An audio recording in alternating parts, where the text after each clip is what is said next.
Hello, fellow travelers, and welcome to the Traversing the Stars podcast. Today's special guest is Peter David. You know him from a very famous run on The Incredible Hulk. He now writes Maestro World War M from Marvel Comic Books. Now come join me as we go Traversing the Stars. Hello, Mr. David. It's a great honor to talk with you on the Traversing the Stars podcast. Happy to be here. It's 100% my pleasure. I'm a huge fan of yours for a very long time. Oh, I'm very happy to hear it. Thank you. So, as someone who definitely fits the definition of a legendary writer, what do you think has been your keys to success in forms of all rank? Because I mean, not only are you a great writer in comic books, but you're a novelist as well. I honestly don't know. I mean, I come up with ideas and I write them down, and people pay me stupid amounts of money to do that. And fans line up to tell me how much they enjoy my work. This has always been something of a surprise to me. To me, I'm just a guy trying to do my job, and that job is to entertain people. I mean, I remember the very first time I got a line. I was talking with Joe Duffy at a comic book convention. I was standing at her table and I was talking with her. And a guy comes up to me and has me sign a comic. And I signed it without even really looking at it. And a couple moments later, another guy comes up to me with a comic to sign. And I signed that as I'm still talking to Joe. And then the third guy comes up and he says, I didn't know that you were going to be doing an autographing session. And I said, I'm not doing an autographing session. And I turned and I looked for the first time, and there were about a dozen people falling in line behind him, getting their comic books out of their bags. So, all I had to do was stand there, and people showed up and wanted me to sign my books. So that was my first real indication that some people get excited about my work, and I honestly don't know why. I mean, there are certain things about my work that are unique to me that I'm known for. My tendency to mix seriousness with humor. I really feel that the best laugh is one that gets caught in the throat of the person who's laughing. That kind of the kind of thing that just sets you up so that you're completely unprepared for it. But maybe not a lot of other people do that kind of thing. Well, but I'm renowned for it, and I guess that's positive. Well, I mean, your fame isn't just like I said comic books, but you wrote some very popular Star Trek novels as well. Yes. In the I think it was called New Frontier. It was like an offshoot of the primary Star Trek verse that people are used to seeing. That was highly successful. But obviously, the character that you recently become most noted for is the Hulk. Who your runs on him have been not only considered by many, I think, to be the best. I mean, absolute best runs of the Hulk, but you managed to also move on to with the Maestro and Future Imperfect, legendary alternate universe versions of those stories as well. Yes. So, in your opinion, what is it about the Hulk character that just keeps grabbing your attention, making you want to write? And what insights do you think you have on Hulk that other writers just haven't figured out yet and have never been able, that's why they haven't been able to equal what you're doing? Well, I think my major contribution to the Hulk has been to play up the psychological aspects, which successive writers have followed to an nth degree. I mean, I was the first one to really define the Hulk as suffering from what was then called MPD. I can't remember the current term for it, but it was what we called multiple personality disorder. And when I came to that determination, that then wound up laying the groundwork for my entire run on the series. Because I knew that sooner or later I would do a story in which, through the process of hypnosis, we effectively solve the Hulk's multiple personality problem, which is how MPD is solved in real life. And I knew that we would have Doc Samson oversee it because he's pretty much the only psychologist in the Marvel universe. And I knew that we'd have the leader help because, no, the leader, the ringmaster, because if you're talking hypnosis, that's who you're going to bring in for that. So that all geared around the storyline that culminated in, I think it was Hulk 377, and resulted in what I called the merged Hulk. Subsequent writers did a retcon on that and claimed that was simply another personality, which was not remotely the story I was going to tell. But go argue with the people who came after you. Yeah. They want to tell their stories. But indeed, many of the best stories about the Hulk since I left the book have centered on the whole aspect of his multiple personality, to the point where it now is pretty much the major feature of the character. I mean, right now he's the multiple personality who's turned his body into a rocket ship, which I have to admit I don't really quite understand. Oh, Donny Cates. How in the world his body is now a starship? I'm going like, what? No, wait, what? What is it? I mean, and the Hulk is the engine, which I kind of get, but I'm still a little fuzzy on the dynamics of it. But what the hell? The fans seem to like it, and that's really all that's important. Well, I think that's awesome that you actually keep track of what's going on with that character, because I know some writers, when they stop a character, they usually stop focusing on what's going on with that character. It's kind of fascinating that you keep going with it, keep in touch. Well, hey, you never know. I mean, look, some years back, I wasn't thinking about Spider-Man 2099 anymore.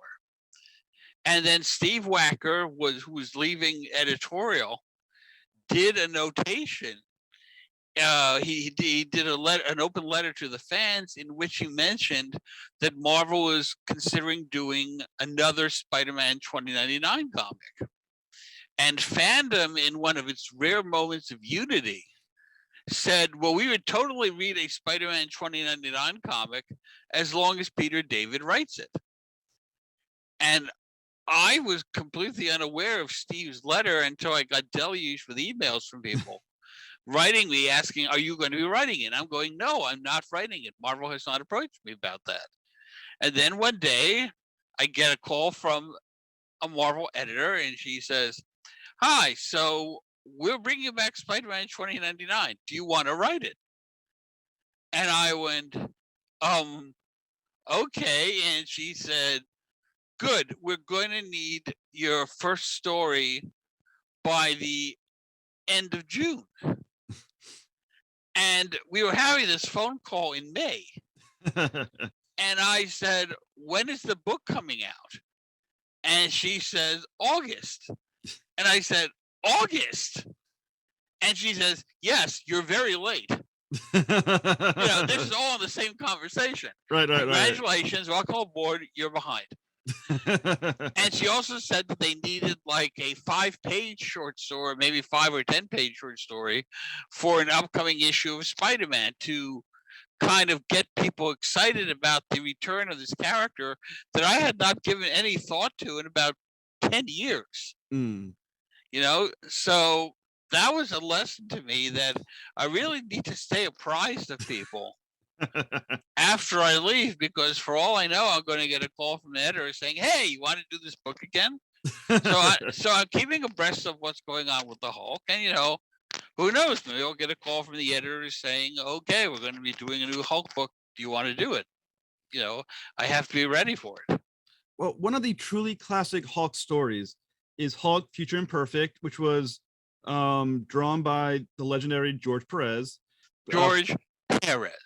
Perez. There you go. Thank you. And obviously he's a legend. So what was he like to what does he like to work with, and what did he bring to the project on Future Imperfect? Oh, George was wonderful. You have to understand that Future Imperfect was something that Bobby Chase, my editor, wanted, because she was working with some Italian artist who specialized in doing post-apocalyptic stories. And she said, can you come up with a post-apocalyptic Hulk story? And Future Imperfect kind of walked into my head. And then that artist, whoever that was, I don't remember, backed out of the project. But Bobby really loved the storyline that I was developing. So we needed a new artist. And there was one day where he's taking my daughter Gwen to a Docs in a Box. You know what those are? Right. Actually, I don't. Oh, well, you were nodding. So, a Docs in a Box is one of these clinics that serves as an alternative to an ER, where you can walk in without having an appointment and see a physician. You have to wait a few hours. And I was taking my daughter Gwen to that because she had scratched herself up pretty badly. And sitting there in the waiting room is freaking George Perez. And he recognizes me. He says, George. And I'm going like, I said, George. And we start chatting. And George says to me, I would love to work with you on a project. I've never had the opportunity. And I said, well, I might have an idea for you. And I described Future Imperfect. And George immediately said, okay, I'm on board. Sign me up. And when I got home, because this was in the age before cell phones, I called Bobby Chase and I said, Bobby, I've got an artist for Future Imperfect. I've already signed. I offered him the gig and he's ready to roll. And she says, Peter, you can't offer artists work. You're not an editor. That's beyond your abilities as a writer. And then she says, okay, who is it? And I said, George Perez. And she was silent for a moment. Then she said, okay. She was not going to give pushback on George Perez drawing Future Imperfect. And George was absolutely wonderful. I mean, George is what I refer to as a writer's artist. He brings so much to the package that you can't believe how lucky you are. I mean, one scene that everybody remembers is the first shot of Rick Jones's trophy room, in which he has been compiling all this superhero stuff over the decades. And what I said to George is, we walk, the Maestro walks, not the Maestro, the Hulk walks in to Rick's trophy room. The following objects are in Rick's trophy room: Wolverine's skeleton, the Silver Surfer's board, Captain America's shield, and Thor's hammer. Those things must be in there because I was already plotting the fight for the next issue.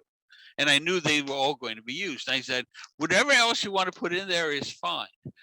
And if you ever looked at that thing, there is a metric ton of stuff in there. I mean, from all aspects. I mean, George came up with the cloak of levitation that's just floating there still. Archie Andrews' Riverdale sweater was there. Crow and Tom Servo from Mystery Science Theater were both there. I mean, it was demented how much junk George put into this room. But all I indicated was like 5 specific things. George came up with everything else. So when you're working with I mean, he's legendary for the amount of detail he puts into each panel. There's a part at the beginning of Future Imperfect where it's like you're in the crowd, you're kind of like in the town, and you see so much detail, so many people. When you know you have an artist like him on your project, does it change how you approach it now that you know this is what he can do or will do for you? No. I wrote the story and George drew it. It didn't change my approach to the story in terms of my dialogue because most of my dialogue was in my plot. Marvel plotting at that time was very sketchy. The writer would describe in broad terms what was happening, and the artist would bring everything else to the table. My plots had a lot of the dialogue. I would have entire exchanges with the characters. It's actually one of the reasons that I switched to doing full scripts, because I was putting so much detail into my plot that I was then repeating in dialogue. And I said, you know what, I'm doing twice the work. I might as well just write full scripts. But I mean, George's work had so much detail. I still remember the first crowd scene he put in, where we're in basically the Times Square of Utopia.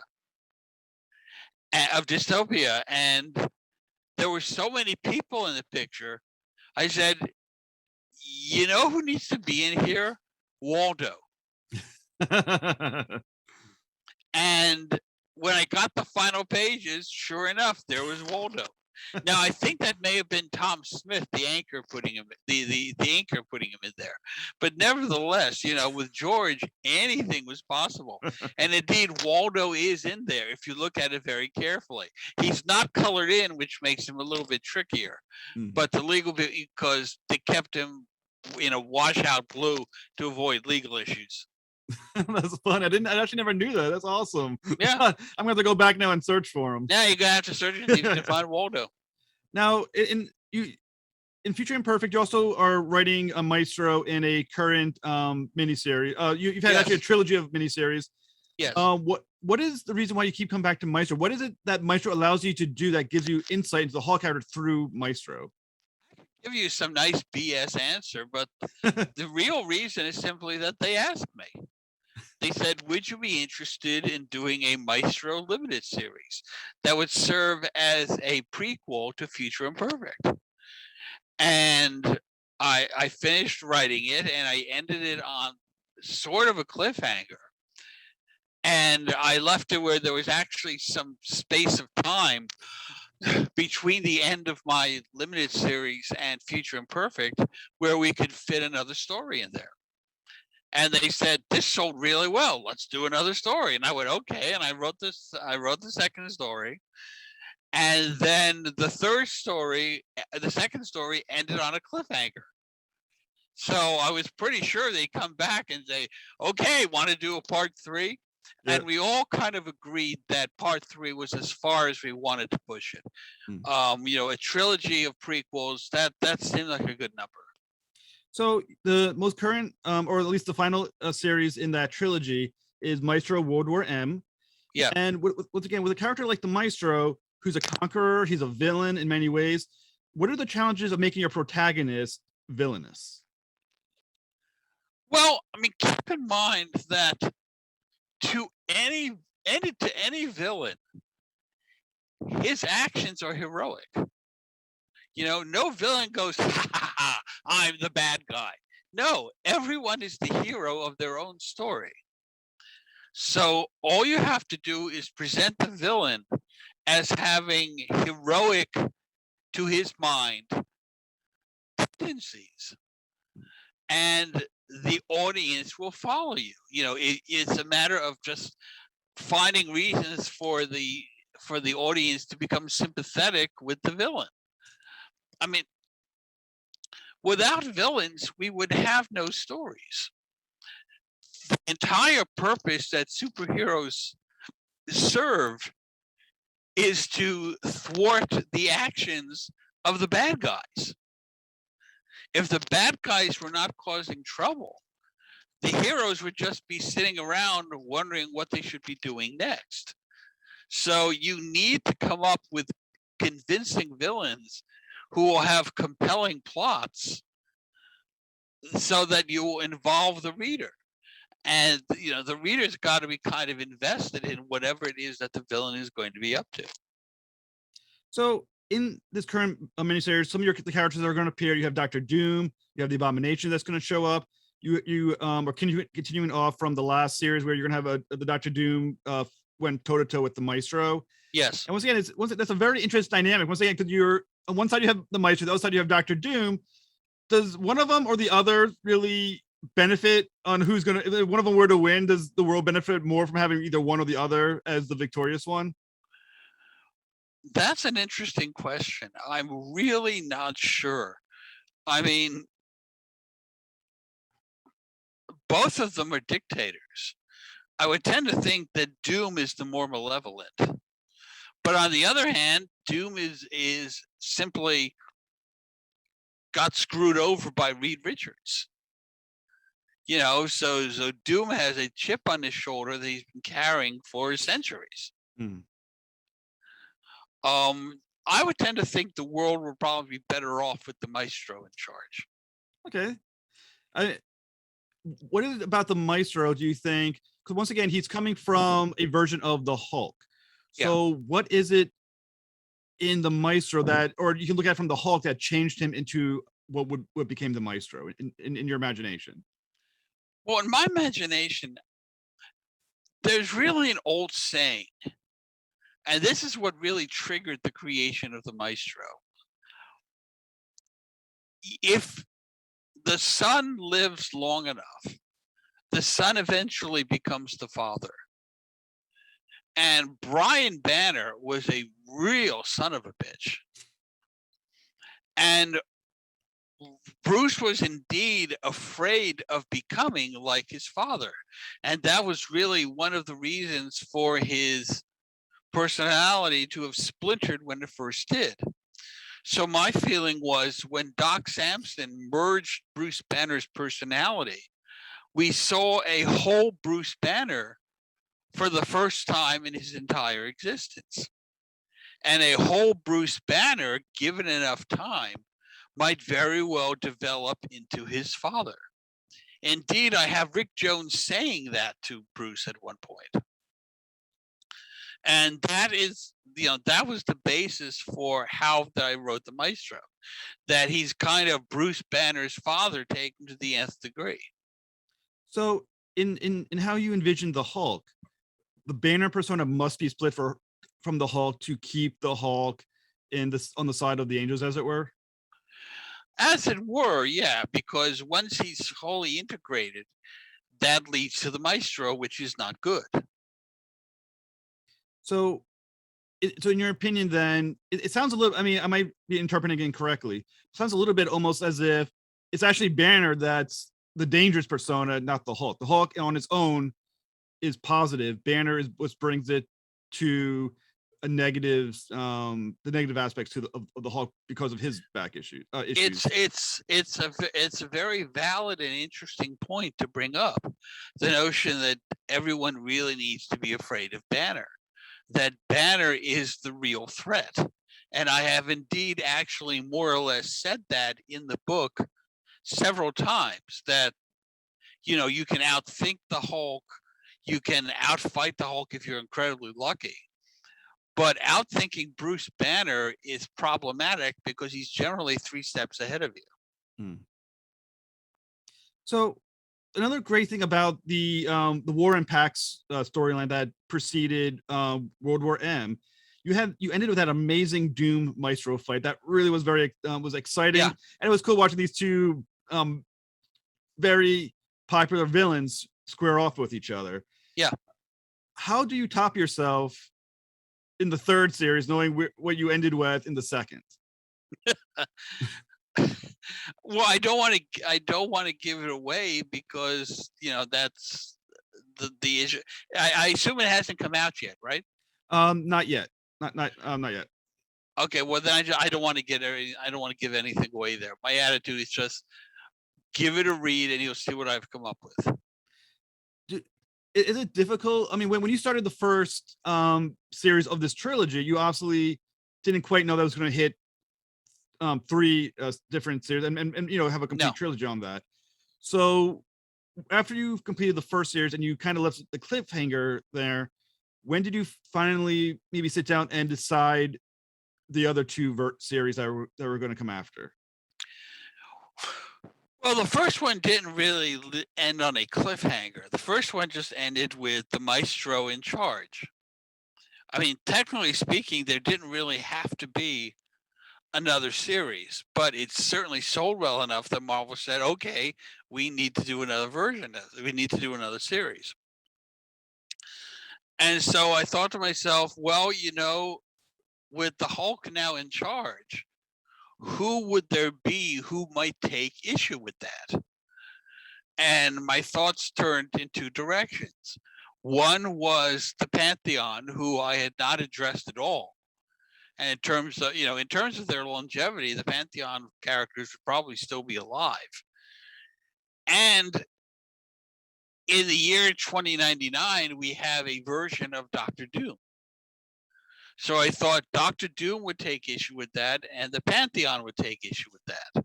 So that's why both Doom and the Pantheon are in the series. And when you've got both Doom and the Pantheon in there, the series practically writes itself. So, well, as I mentioned earlier, when the great character that's going to show up in the series is the Abomination. Now, the Abomination has a long history, obviously, as being sort of the counter Hulk. Yes. In the series, who's once again super strong, and he's used to fighting a Hulk that's super strong but not super smart. Yeah. How does the Abomination stack against a Hulk that's not only super strong but super smart? You got to read the book. All right, fair enough. I mean, if I told you everything that happens, then you wouldn't need to pick it up. No, very valid point. Since it's been 30 years since writing Future Imperfect and writing this series.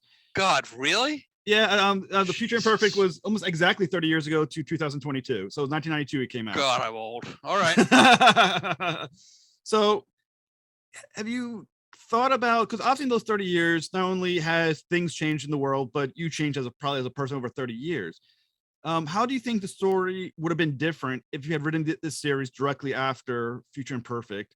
Do you think you would have approached it a little differently, or what has happened over the intervening years that you think have helped inspire this version of the Hulk story? I think it might have been very similar if I had written it back then, because a lot of the ideas that I used have been percolating in my head for quite some time. I mean, I gave some thought to, how the Hulk became the Maestro and how he managed to survive all that long.